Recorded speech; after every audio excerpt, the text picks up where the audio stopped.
Hi Gemini, April 2025, ito na po ang inyong reading. Kuha lang tayo ng ilang messages pa para sa inyo. Your zodiac sign, your quote. Okay? Kung ano man yung quote, sa dulo ng video na ito mapapanood niyo po. Kuha muna tayo ng ilang messages. Okay? Gemini, para sa mga taong ito. Sa taong ito nakikinig ngayon, anong kailangan mong marinig? Message. Gemini. Guidance advice para sa'yo. May bumagsak na. Gemini. Advice.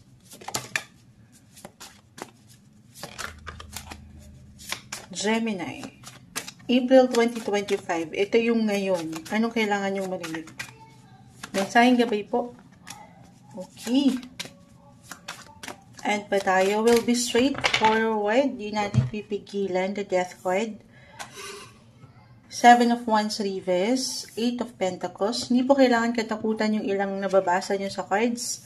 The Lovers reverse. Meron lang po itong kalakip na mensahe. The Hierophant, the Knight of Cups, and the 5 of Cups. Reversal lang bawat energy natin, Gemini. Pwede itong higit na mag-apply sa'yo or sa ilang tao sa iyong paligid.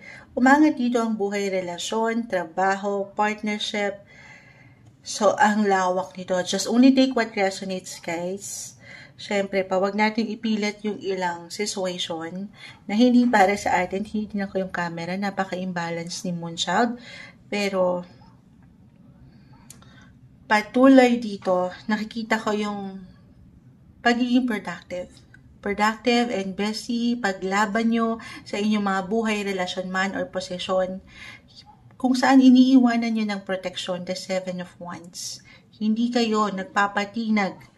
Pero ito yung pinaka-advice. Huwag kayong magpatinag doon sa ilang maaring distractions. Yes po, nakakita tayo ng ilang parang, ano to, may ilang hugot ako nakikita, disappointments, or regrets, or parang malungkot, may pagka-low-key kahit sa simpleng pakiramdam. Maybe yung pinaka-message ay huwag kayong magpapatalo sa pakiramdam na yun.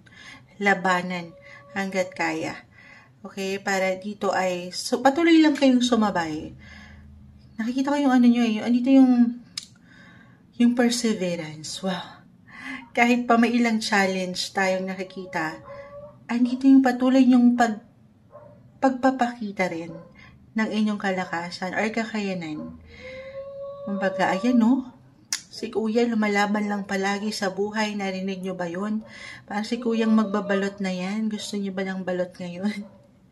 Hindi, pero ito yung para bang long term. Long term. Again, guys, ito yung the Lovers, about relationship, partnership to, or sa possession nyo ngayon sa trabaho. Just only take what resonate po.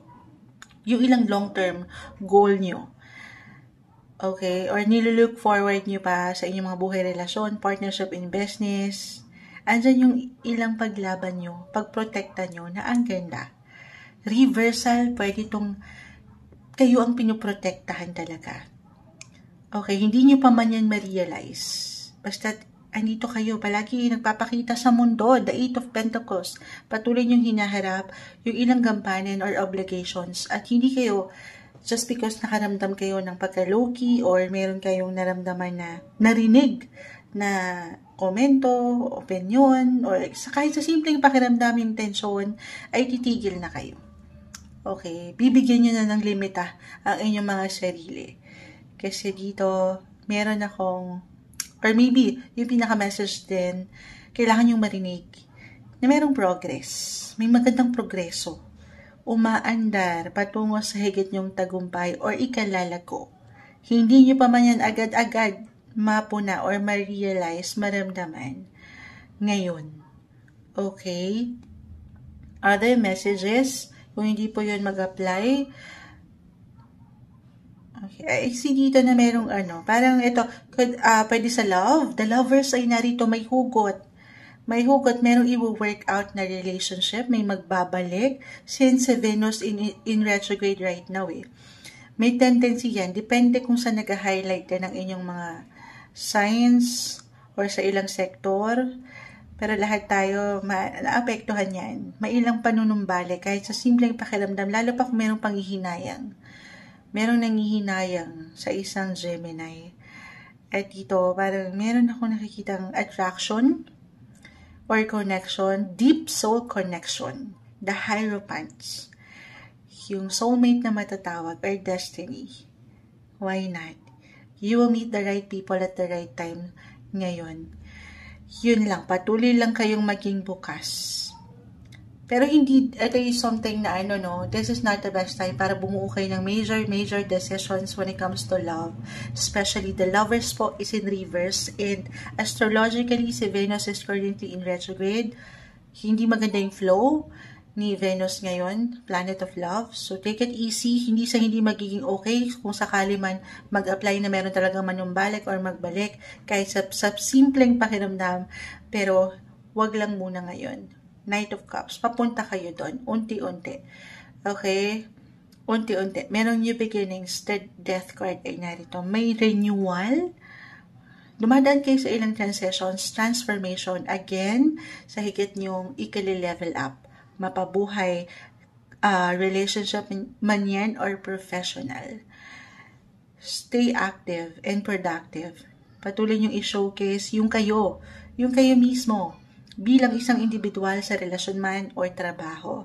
Kasi kayo itong higit na magwo-workout Kayo yung, yung proprotekta sa relationship. Merong new opportunity or fresh start akong nakikita. Fresh chapter sa inyong mga buhay, relasyon, or posisyon.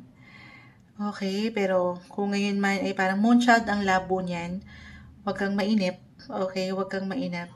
Merong dahilan. As long as alam mo sa iyong sarili na ikaw ay nakikipaglaban, nakikibaka, tuloy lang. Laban lang. Yung quote para sa inyo ipapasok natin dito. Ito yung message na marahil kailangan yung marinig ngayong April 2025, Gemini.